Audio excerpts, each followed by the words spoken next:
The Bahamas has gotten one of the latest tools in the fight against crime. A set of hydraulic shears for firearms destruction has been provided by the United Nations Regional Center for Peace, Disarmament and Development in Latin America and the Caribbean.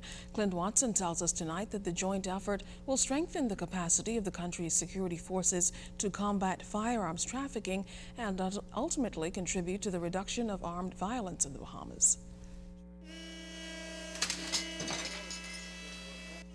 That's the sound of the new hydraulic shears destroying obsolete and confiscated firearms, a new tool in the war against illicit firearms and ammunition. Intelligence suggests it's a thriving industry with Bahamas strategically located between the major producers and consumers of illegal drugs. National Security Minister Dr. Bernard Noddet says for the Bahamas, drug trafficking and the illicit trade in small arms and light weapons have direct impacts on the fabric of our society and security of the nation.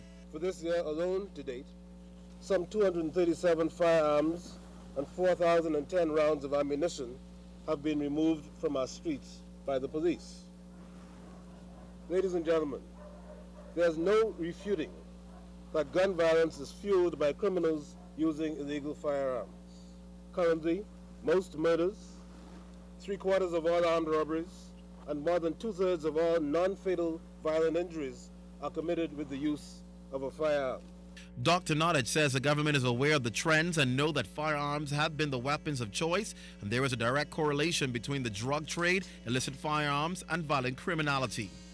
While reducing the trade in illegal weapons is a challenging undertaking, we are satisfied that improved gun registries, the marking and tracing of weapons, the regular destruction of obsolete and confiscated firearms, along with improved interdiction of firearms at our ports, can help. The government of the Bahamas is determined to maximize our resources in thwarting all efforts to smuggle illegal firearms into our country. To counter the proliferation and violence perpetrated with firearms, this government will introduce a national firearms control strategy, which will include intensive surveillance of our waters by the Defense Force, equipped with suitable vessels and aircraft. UN Representative William Godnick says this tool will complement the work police officers are already doing. This action, together with the delivery of 40 international standard padlocks for enhancing security of strategic stockpile facilities, will contribute to preventing theft, loss, and diversion of firearms. It will also free up important space to allow for better management of operational weapons used by government forces.